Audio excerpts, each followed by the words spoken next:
নমস্কার, খবরের প্রথমে দেখে নেব সংবাদ শিরোনাম। মহারাষ্ট্রের ভোট প্রচারে শুভেন্দু অনুপ্রবেশ ইস্যুতে দিলেন এই খ্যাত শেফে বার্তা। টার্গেট দিচ্ছেন সহ অর্ধেক সদস্য জোগাড় করতে পারেননি শুভেন্দুরা। হুমকি রুখতে নিষ্ক্রিয় কল্যাণের তোপে তৃণাঙ্কুর। চরম হুঁশিয়ারির মুখে ইউনূস সরকার।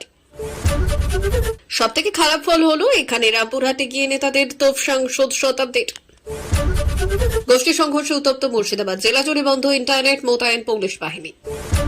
পুলিশকে প্রশ্নবাণে বিদ্ধ করে বিস্ফোরক শুভেন্দু।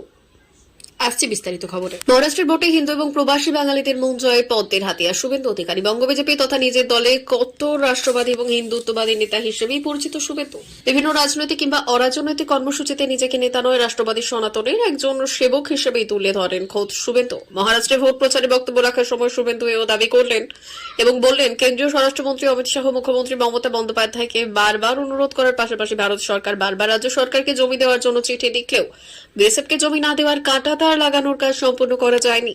সীমান্তের অনেক জায়গাতে তৃণমূল সরকারের তরফে জমি না পাওয়ার কারণে কাঁটাতারের বেড়া না থাকার ফলে বেআইনিভাবে যথেচ্ছ পরিমাণে অনুপ্রবেশ ঘটছে বলেও রবিবার মহারাষ্ট্রের প্রবাসী বাঙালিদের কাছে চাঞ্চল্যকর দাবি করেন বিরোধী দলনেতা শুভেন্দু অধিকারী।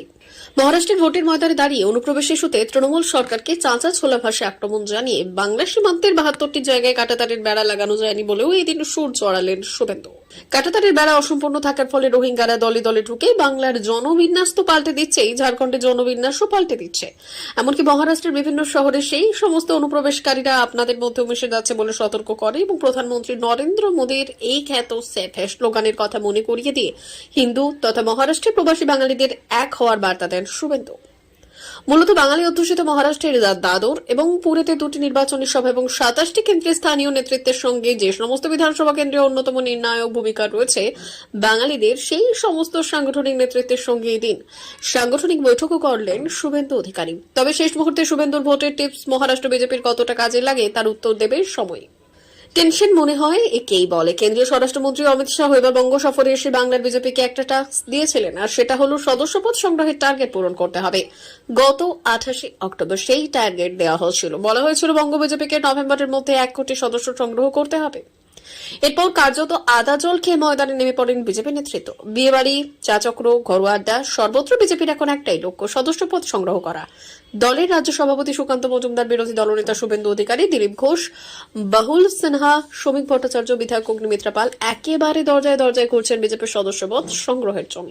কারণ এটা একেবারে প্রেস্টিজের ব্যাপার। সূত্রের খবর, নভেম্বরের মাঝামাঝি বিজেপি মাত্র 19.5 লাখ সদস্যপদ সংগ্রহ করতে পেরেছে। তার মধ্যে অর্ধেকে আবার পুনর্নবীকরণ সদস্য। এদিকে হাতেও আবার বিশেষ সময় নেই, সে কারণে কার্যত রাতের ঘুম উধাও হওয়া জোগাড়। কারণ অনেকের মতে তৃণমূলের এই দাপটের মধ্যে 1 কোটি সদস্য বাংলা থেকে সংগ্রহ করা কি মুখের কথা? তবে চেষ্টার কোনো কসুর করছে না বঙ্গ বিজেপি। এমনকি বিয়ে বাড়িতে গিয়েও সদস্যপদ খুঁজছে বিজেপি। এদিকে 20 নভেম্বর দিল্লিতে বিজেপির জাতীয় পর্যায়ের মিটিং রয়েছে, সেখানে বাংলার প্রতিনিধিরা থাকবেন। এতদিন নানা বিষয়ে কেন্দ্রীয় নেতাদের ভূমিকা নিয়ে আড়ালে প্রশ্ন তুলতেন বঙ্গ বিজেপির একাংশ, আর এবার সদস্যপদ নিয়ে বঙ্গ বিজেপিকে পাল্টা চেপে ধরতে পারেন বিজেপির কেন্দ্রীয় নেতৃত্ব।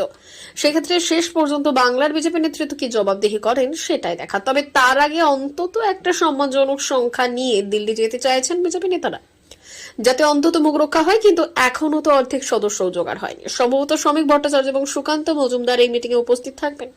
সেখানে অন্তত টার্গেটের অর্ধেকও যাতে দেখা যায় তার চেষ্টা চলছে। তবে সেটা আদৌ কতটা সম্ভব হবে তা নিয়ে কিছুটা সংশয় থেকে গিয়েছে।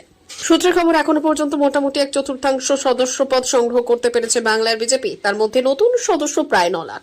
2018-19 সালে বিজেপি বাংলা থেকে 88 লাখ সদস্য সংগ্রহ করেছিল। তবে এবার আচমকাই সেই জায়গা পর্যন্ত পৌঁছানোটাই বিজেপির কাছে বেশ কষ্টকর হয়ে গিয়েছে। আজিকর কাণ্ডের প্রেক্ষিতে রাজ্যের বিভিন্ন মেডিকেল কলেজ থেকে তৃণমূল ছাত্র পরিষদের বেশ কিছু নেতাকে নানা অভিযোগে বহিষ্কারের ঘটনাকে পাল্টা হুমকি প্রথা বলে সরব হলেন তৃণমূলের লোকসভার সচেতক কল্যাণ বন্দ্যোপাধ্যায়। তার আরও তো শাস্তির মুখে পড়া ওই পড়ুয়াদের পাশে দাঁড়াননি টিএমসিপির রাজ্য সভাপতি তৃণাঙ্কুর ভট্টাচার্য। কার আশীর্বাদ তৃণাঙ্কুরের মাথায় আছে, এই প্রশ্নও তুলেছিলেন শ্রীরামপুরের সাংসদ। ডোমজোর উৎসবে যোগ দিয়ে রবিবার কল্যাণের বক্তব্য, দলে দেখা উচিত, কেন এরা টিএমসিপির সভাপতি হয়ে থাকবেন? কার আশীর্বাদ এদের মাথার উপরে আছে? এখনো এরা সভাপতি আছেন? সব পর্যালোচনা করার পর এসেছে ওই বহিষ্কৃত এবং সাসপেন্ড হওয়া ছাত্রদের পাশে তিনি এবং দলের নেতা কুণাল ঘোষ রয়েছেন বলে দাবি করলেন কল্যাণ। শ্রীরাঙ্কুর অবশ্য বলছেন, আমি বক্তব্যটা শুনিনি, না শুনে প্রতিক্রিয়া দেব না। পাশাপাশি বামতি বামের বিরুদ্ধে হুমকি প্রথার পাল্টা অভিযোগও ফের শোনা গিয়েছে কল্যাণের গলায়। তার বক্তব্য, টিএমসিপির কাউকে রাখবো না, বাম অতি বাম মিলে মেডিকেল কলেজ চালাবো, আমাদের কথায় অধ্যক্ষ চলবেন, এটাই থ্রেড কালচার। উপদেষ্টা নিয়োগ নিয়ে অন্তর্বর্তী সরকারের প্রতি ক্ষোভ বাড়ছে বাংলাদেশ। আগেই সেখানে উপদেষ্টা নিয়োগ নিয়ে মোহাম্মদ ইউনূসের নেতৃত্বাধীন অন্তর্বর্তী সরকারকে নিশানা করেছিলেন বৈষম্য বিরোধী আন্দোলনের অন্যতম সমন্বয়ক হাসনাত আব্দুল্লাহ। তাদের কথা না শুনে চললে ইউনূসের সরকার বিপদে পড়বে বলেও জানান তিনি।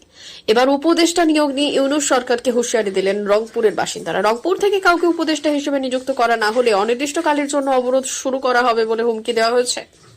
কবে থেকে এই অবরোধ করা হবে তাও জানিয়েছেন সেখানের বাসিন্দারা। গত 10 তারিখ অন্তর্বর্তী সরকারের উপদেষ্টা পদে শপথ নিয়েছেন মাহফুজ আলম, বশির উদ্দিন এবং মোস্তফা সৈরাদ ফারুকী। বর্তমানে সেখানে উপদেষ্টা হিসেবে আছেন 24 জন, কিন্তু উপদেষ্টা নিয়োগ করার ক্ষেত্রে বৈষম্য করা হয়েছে বলে দাবি করেছেন বৈষম্য বিরোধী আন্দোলনের সমন্বয়কদের। সব এলাকা থেকে কেন উপদেষ্টা নিয়োগ করা হয়নি তা নিয়ে প্রশ্ন তুলছেন তারা। এবার একই অভিযোগ করেছে রংপুরের ছাত্র জনতা। গত লোকসভা নির্বাচনে রামপুরহাট শহরে লিড পায়নি তৃণমূল কংগ্রেস। এই নিয়ে দলের নেতা কর্মীদের উপর ক্ষোভ প্রকাশ করলেন বীরভূমের তৃণমূল সাংসদ শতাব্দী রায়। একই সঙ্গে 2026 বিধানসভা নির্বাচনে যাতে খারাপ ফল না হয় তা নিয়ে দলের নেতা কর্মীদের সতর্ক করলেন তৃণমূল সাংসদ। দলের অনেক পুরানো নেতা থাকা সত্ত্বেও কিভাবে রামপুরহাট শহরে লোকসভায় তৃণমূলের খারাপ ফল হলো, রবিবার রামপুরহাটে বুথ কর্মীদের নিয়ে একটি সম্মেলনের আয়োজন করা হয়। আর সেই সম্মেলনে উপস্থিত ছিলেন স্থানীয় বিধায়ক আশিস বন্দ্যোপাধ্যায়। সেখানে উপস্থিত হয়ে রামপুরহাটে তৃণমূলের খারাপ ফল নিয়ে ক্ষোভ প্রকাশ করলেন শতাব্দী রায়। তিনি বললেন, বীরভূমের মধ্যে সব থেকে খারাপ রেজাল্ট হয়েছে রামপুরহাট শহরে, অথচ এখানে আশিস বন্দ্যোপাধ্যায়ের মতো একজন সিনিয়র নেতা রয়েছেন। তা সত্ত্বেও কেন এই শহরে খারাপ ফল হলো তা বোঝা সম্ভব হচ্ছে না। শতাব্দী দলের নেতা কর্মীদের উদ্দেশ্য করে আরো বললেন, অন্যদের ফল খারাপ হয়েছে না ভালো হয়েছে সেটা না দেখে নিজেদের ফলটা ভালো করে দেখতে হবে। দুই গোষ্ঠীর সংঘর্ষ। শনিবার রাতে মুর্শিদাবাদ জেলার বেলডাঙ্গা শহর এবং আশেপাশের এলাকায় সহিংসতা ছড়িয়ে পড়ছে। দুই গোষ্ঠীর সংঘর্ষে বহু মানুষ আহত হয়েছেন। যদিও পুলিশের পক্ষ থেকে কোনো সরকারিভাবে আহতের সংখ্যা প্রকাশ করা হয়নি, তবে স্থানীয় বাসিন্দারা দাবি করেছেন যে এই পুরো ঘটনায় দুই পক্ষের প্রায় 50 জন আহত হয়েছে। স্থানীয় বাসিন্দাদের দাবি, এই ঘটনায় দুই গোষ্ঠীর অন্তত 50 থেকে 60 জন আহত হয়েছে। এছাড়া 30টিরও বেশি বাড়িঘর ভাঙচুর এবং অগ্নি সংযোগ করা হয়েছে। এই গোটা ঘটনায় সব থেকে বেশি ক্ষতিগ্রস্ত হয়েছে বেলডাঙ্গা শহরের 10 নম্বর ওয়ার্ড। শনিবার রাত জুড়ে এই অঞ্চলের বিভিন্ন এলাকার ঘটনা ঘটে।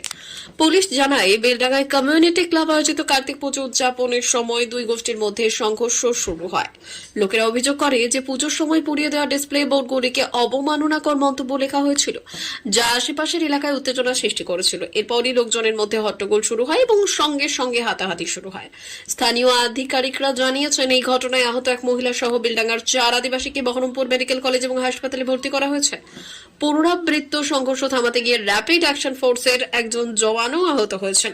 বিজেপির রাজ্য সভাপতি দিলীপ ঘোষ যখন বেলডাঙ্গার ক্ষতিগ্রস্ত এলাকা পরিদর্শনের চেষ্টা করলেন, প্রশাসন তাকে অনুমতি দেয়নি। তবে প্রশাসনের পক্ষ থেকে কোনো কারফিউ ঘোষণা করা হয়নি।